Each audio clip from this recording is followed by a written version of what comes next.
ನಡಿ ಈಗ ಶುರು ಮಾಡೋಣ.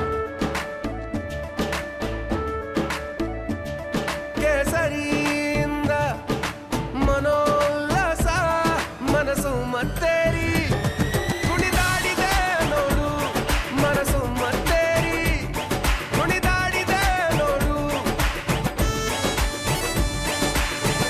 ಕ್ಷಣ ಕ್ಷಣವೂ ಆಚರಿಸಿ ಕೇಸರಿ ಹಬ್ಬ. ವಿಮಲ್ ಬಾಯಲ್ಲಿ ಹೇಳಿ ಕೇಸರಿ.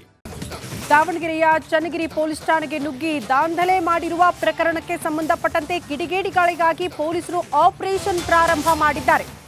ನಿನ್ನೆ ಇಬ್ಬರು ಅಧಿಕಾರಿಗಳ ಅಮಾನತಾಯಿತು. ಸ್ವತಃ ಸಿಎಂ ಸಿದ್ದರಾಮಯ್ಯನವರೇ ಅದನ್ನ ಪ್ರಸ್ತಾಪ ಮಾಡಿದ್ರು. ಬಟ್ ಈಗ ದಾಂಧಲೆ ಮಾಡಿದವರ ವಿರುದ್ಧ ಏನ್ ಕ್ರಮ ಅನ್ನೋದು ಕೂಡ ಪ್ರಶ್ನೆ.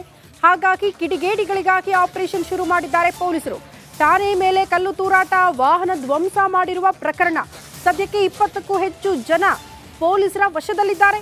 ಸಿಸಿ ಕ್ಯಾಮೆರಾ, ಮೊಬೈಲ್ ವಿಡಿಯೋ ಆಧರಿಸಿ ವಿಚಾರಣೆಗೆ ಒಳಪಡಿಸಲಾಗಿದೆ. 5 ಟೀಮ್ ರಚನೆ ಮಾಡಿದ್ದಾರೆ ಎಸ್ಪಿ ಉಮಾ ಪ್ರಶಾಂತ್. ಕಲ್ಲು ತೂರಾಟದಲ್ಲಿ 11 ಪೊಲೀಸರು ಗಾಯಗೊಂಡಿದ್ದಾರೆ.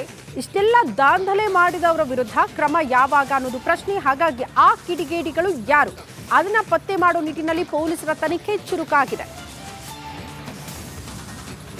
ಈ ಬಗ್ಗೆ ಮತ್ತಷ್ಟು ಡೀಟೇಲ್ಸ್ ಅನ್ನ ಕೊಡ್ತಾ ಹೋಗ್ತಾರೆ ನಮ್ಮ ಪ್ರತಿನಿಧಿ ವಿಠಲ್ ದೂರವಾಣಿ ಸಂಪರ್ಕದಲ್ಲಿ. ವಿಠಲ್, ಈಗ ಲಾಕಪ್ ಡೆತ್ ಆಯಿತು ಅನ್ನೋ ಕಾರಣಕ್ಕೆ ಸಂಬಂಧಪಟ್ಟಂತೆ, ಆ ಆರೋಪಕ್ಕೆ ಸಂಬಂಧಪಟ್ಟಂತೆ ಇಬ್ಬರು ಪೊಲೀಸ್ ಅಧಿಕಾರಿಗಳ ಅಮಾನತಾಗುತ್ತೆ. ಆದರೆ ದಾಂಧಲೆ ಮಾಡಿದವರ ವಿರುದ್ಧ ಕ್ರಮ ಏನು ಅನ್ನೋದು ಪ್ರಶ್ನೆ ಇತ್ತು. ಹಾಗಾಗಿ ಪೊಲೀಸರ ತನಿಖೆ ಯಾವ ಆಯಾಮದಲ್ಲಿ ಸಾಗ್ತಾ ಇದೆ, ಹೇಗೆ ಸಾಗ್ತಾ ಇದೆ, ಆ ಬಗ್ಗೆ ಡೀಟೇಲ್ಸ್ ಅನ್ನ ಕೊಡ್ಬೋದಾ? ಖಂಡಿತ ಸೃಷ್ಟಿ. ಏನಂತಂದ್ರೆ ಮೊನ್ನೆ ರಾತ್ರಿ ನಡೆದಿರುವಂತಹ ಘಟನೆ ನಿನ್ನೆ ಪೂರ್ತಿ ದಿನ ಸಾಕಷ್ಟು ಬೆಳವಣಿಗೆಗಳನ್ನ ಪಡೆದುಕೊಳ್ಳುತ್ತೆ.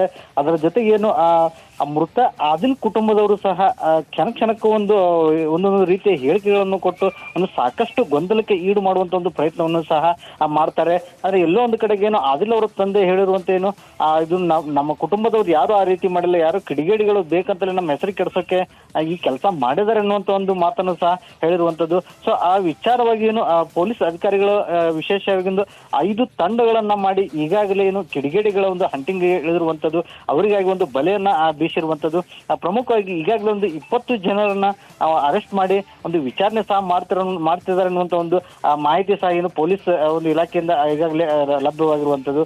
ಅದ್ರ ಜೊತೆಗೆ ಏನು ನಿನ್ನೆ ಇಬ್ಬರು ಪೊಲೀಸ್ ಅಧಿಕಾರಿಗಳು ಅಂದ್ರೆ ಇನ್ಸ್ಪೆಕ್ಟರ್ ಇರ್ಬೋದು ಮತ್ತು ಡಿವೈಎಸ್ಪಿ ಅವರನ್ನು ಸಹ ಅಮಾನತು ಮಾಡೋದಾಗೇನು ಮೈಸೂರಿನಲ್ಲಿ ಸಿಎಂ ಒಂದು ಏನೋ ಹೇಳಿಕೆಯನ್ನು ಕೊಟ್ಟಿರುವಂತದ್ದು. ಆ ಹಿನ್ನೆಲೆಯಲ್ಲಿ ಇಬ್ಬರು ಅಧಿಕಾರಿಗಳು ಈಗಾಗಲೇ ಅಮಾನತು ಆಗಿರುವಂತದ್ದು. ಆದ್ರೆ ಪೊಲೀಸ್ ತಲೆದಂಡ ಆಗಿರೋದ ನಂತರ ಏನು ಈ ಘಟನೆಗೆ ಕಾರಣವಾಗಿರುವಂತ ಕಿಡಿಗೇಡಿಗಳಿಗೆ ಒಂದು ಯಾವ ರೀತಿ ಶಿಕ್ಷೆ ಆಗುತ್ತೆ, ಅವ್ರು ಯಾವ ರೀತಿ ಬಂಧನ ಆಗುತ್ತೆ ಅನ್ನೋದನ್ನ ಸಹ ಒಂದು ಕಾದ್ ನೋಡ್ಬೇಕಾಗತ್ತೆ. ಅದ್ರ ಜೊತೆಗೆ ಈಗಾಗಲೇ ಸಿಸಿ ಕ್ಯಾಮೆರಾ ಇರ್ಬೋದು, ಅಲ್ಲಿ ಸ್ಥಳೀಯ ಮೊಬೈಲ್ಗಳಲ್ಲಿ ಆ ಘಟನೆಯ ಸಂಬಂಧದಲ್ಲಿ ರೆಕಾರ್ಡ್ ಆಗಿರುವಂತಹ ಮೊಬೈಲ್ ವಿಜುವಲ್ಸ್ ಗಳನ್ನ ಆಧರಿಸಿ ಆ ಕಿಡಿಗೇಡಿಗಳನ್ನ ಒಂದು ಬಂಧನ ಮಾಡೋಕೆ ಪೊಲೀಸ್ ಅಧಿಕಾರಿಗಳು ಸಹ ಮುಂದಾಗಿರುವಂತದ್ದು. ಆ ವಿಚಾರದಲ್ಲಿ ಈಗಾಗಲೇ 20 ಜನ ಕಿಡಿಗೇಡಿಗಳನ್ನ ಬಂಧಿಸಿ ಒಂದು ವಿಚಾರಣೆಯನ್ನು ಸಹ ನಡೆಸ್ತಿರುವಂತದ್ದು ಇಲ್ಲಿ ನೋಡ್ಬೋದು ಶ್ರುತಿ.